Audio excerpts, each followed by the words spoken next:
Hello বন্ধুরা, welcome to my channel. এই যে আমি চলে এসেছি একটি নতুন ভিডিও নিয়ে, সরস্বতী পুজোর ভিডিও।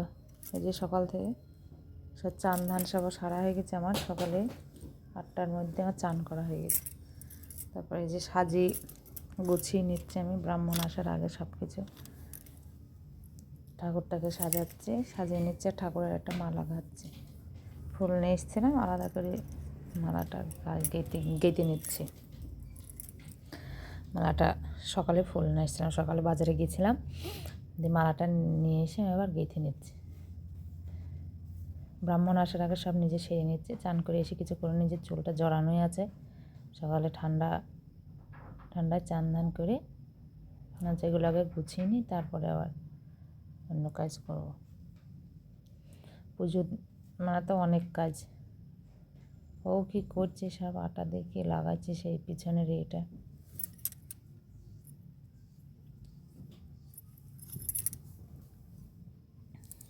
আমও মালা গাচ্ছে আর কি বলছি, গোছাচ্ছে। সকাল থেকে শুরু হয়ে গেছে, আর এই সকাল থেকে করি, তারপরে শরীর খারাপ শুরু হয়ে গেছে, আর উঠতে পারছিলাম না। এই হচ্ছে ব্যাপার। সব কিছু একা একা করতে গেলে এরকমই হয়। যে মালা গাঁথা হয়ে গেছে, এবার পরিয়ে দেবো ঠাকুরকে। ব্রাহ্মণকে এসে কিছু করতে হয় না, ব্রাহ্মণ শুধু এসে চিকেনা ঘর টট ওইগুলো নিজে ঠিক করে নেয়, ব্যাস। তাছাড়া আমার সব রেডি করা গুছানো সব থাকে। আর আগেকার ব্রাহ্মণ তখন দেখতাম এসে সব গুছিয়ে নিত। এখন আর তাদের টাইম নেই, এসে 10 মিনিটে পুজো করবে, তার কী করে টাইম হবে? সব নিজেকে গুছিয়ে রাখতে হবে, এসে পুজোটা করে দেবে। আবার ওগুলো গুছিয়ে রেখে আবার এই যে নিজেদের খাবারের করতে যাচ্ছে না, কি খাবে হচ্ছে কড়াইশুঁটির কচুরি আর আলুর দম, সেটা আমি বলছি আবার করে নিই পুজোর আগে। এসে ক্ষীর ছানা টানা সব করা হয়ে গেছিলো, আমি করি তারপরে এখানে সব জোগাড় করে রেখে তারপরে আমি ওইদিকে গেছি। আমি ব্রাহ্মণ চলে আসে, তাহলে আর অসুবিধা হবে না আমার। এদিকে সব কমপ্লিট গুছিয়ে গাছি সব ঠিক করে তারপর নিজেদের খাবার করতে গেছি। এখানে এই যে আলুর দমটা হচ্ছে, আর ময়দা মেখে রেখেছিলাম, তারপরে আবার এই যে এটা ভেজে নিচ্ছি। আমি যে ভেজে রেখে দিই হচ্ছে কিনা, না হলে অসুবিধা হবে পরে। পুরোহিত চলে আসলে আবার বলবে খিদে পেয়ে গেছে মা, খেতে দাও। ওই জন্য তারপরে এই যে লুচি মানে কচুরিগুলো ভাজার পর রেখে দিয়ে আবার ব্রাহ্মণও চলে এসেছিলো। তা ব্রাহ্মণ আসতে টাইম কটা, একটা বেজে গিয়েছিলো, কোনো একটা এরকম। না খেয়ে বসে থেকে আস্তে করে আমি তো আমার ওই ঘরের ঠাকুরের ওগুলোতে পুজো টুজো সব দিয়ে দিয়েছিলাম। তারপরে ধূপ ধুনো এগুলো সব ধরিয়ে দিচ্ছে, যে সব জোগাড় করাই ছিল সব রেডি করে দিচ্ছি। আর উনি ওই যে ওই কটা বার করে কোথায় কি দিতে হয় সেই কটা ঠিক করে নিচ্ছে পুরোহিত। ঘরটা ঠিক করে নিচ্ছে, আর ওই দশকর্মার জিনিসগুলো কোথায় কি দিতে হয় ওগুলো তো আর আমরা জানি না, ওই কটা নিজে ঠিক করে নিচ্ছে। তাছাড়া সব রেডি করা আমার। যে ধুনুটা ধরাচ্ছে এদিকে, আবার ধুনুটা ধরে নিচ্ছে, ঠিক করে নিচ্ছে।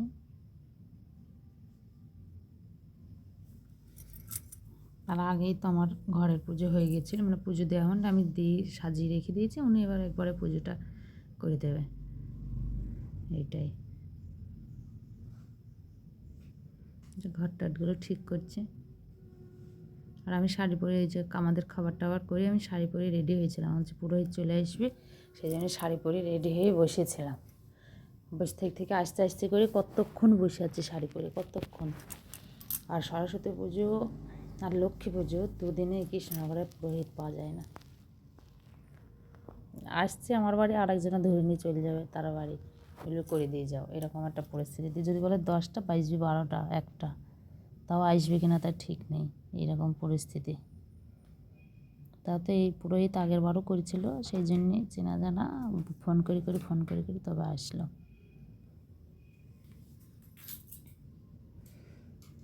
এখন একটু অসুবিধা হয় উপোস করে বেলা হয়ে গেলে থাকতে। আগে যখন আমরা ছোটোবেলায় সরস্বতী পুজোয় আন্দোলন দিয়েছি ক্লাবে কত বেলা হয়েছে, 2টো বেজে গেছে, 3টে বেজে গেছে আসতে, তখন কোনো অসুবিধা হয়নি।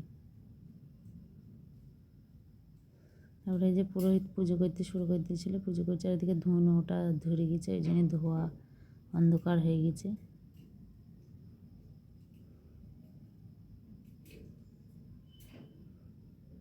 আমি বসে এখানে এই যে ধুনু টুনু এগুলো ঠিক করে দিচ্ছি, ধুনু দিচ্ছি, প্রদীপ টদীপ ঠিক করে দিচ্ছি, বসে আছি পাশে। আর ওই কোনায় হচ্ছে এটা হচ্ছে আমার বাবার ছবির মালা টালা দেওয়া আছে। আর এখানে যে আমার ঠাকুরের এখানেও মালা টালা দিয়ে সাজিয়ে দিয়েছি ওনার ঠাকুরকেও। সব কিছু কমপ্লিট করে তবে সারাদিন এত খেটে তারপরে বিছানায় পড়ো, এই হচ্ছে ব্যাপার।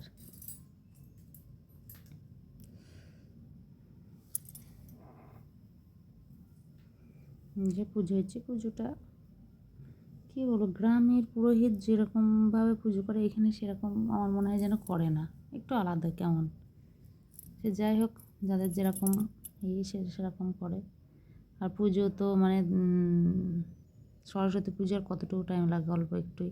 হোম টোম তো করে না না আমাদের এই ঘরের পুজোতে। বড় ঠাকুর যারা নিয়ে আসে তাদেরগুলোতেই হোম করে, আমাদের তো আর হোম করে না, শুধু পুজোটা করে দিয়েই চলে যায়।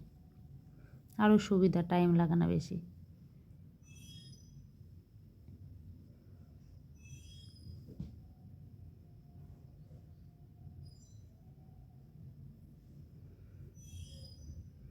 পুজো হচ্ছে, বাবু বসে আছে পাশে, বাবুকে দেখা যাচ্ছে না, আমাদের দেখা যাচ্ছে না, ক্যামেরাটা এই সাইডে রেখেছিল ফোনটা, ওই জন্যে।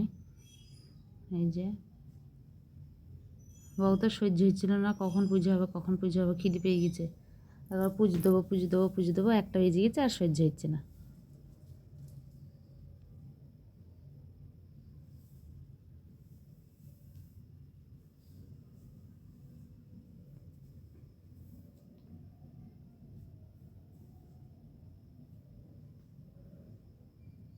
তারপরে এই যে অঞ্জলি হচ্ছে, এবার অঞ্জলি দেওয়ার হচ্ছে, হাতে সে জল দিয়ে দিল, হাতটা এঁকে দিলে অঞ্জলি দিচ্ছে।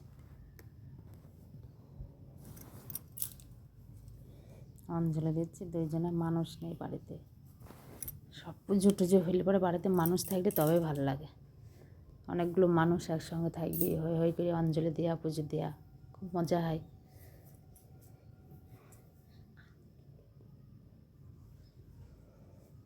কী করা যাবে আর বলো, সব কিছুই।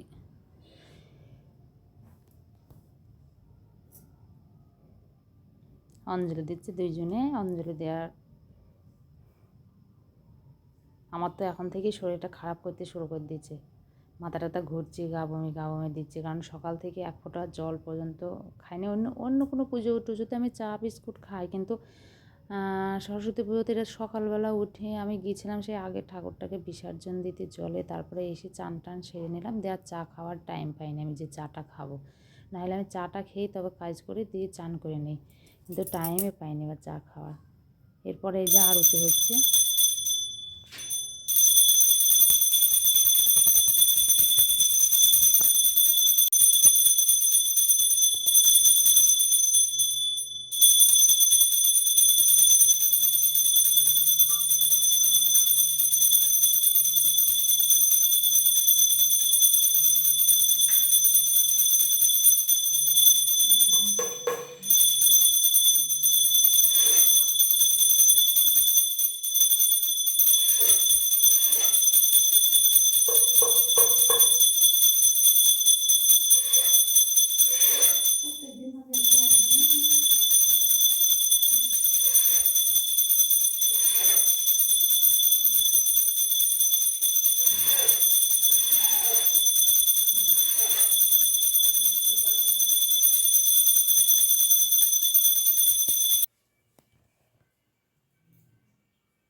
এই যে কলাই নিয়ে নিয়েছি,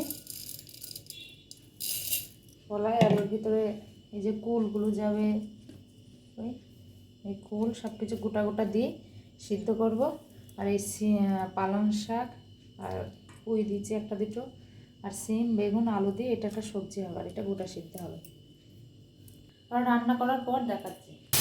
তারপরে কি শরীর খারাপ, চোখ মুখ দেখেই বুঝতে পারছে সবাই যে কিরম শরীর খারাপ। আমি চোখে শুয়ে থেকে তারপরে উঠে এই যে 8টার দিকে, 7টা, সাড়ে সাতটার দিকে এই যে আমি রান্নাটা করে নিচ্ছি কোনো রকম। এই যে সবজিটা করছি আর প্রেসারে ওই গোটাগুলো সিদ্ধ করে নিয়েছি।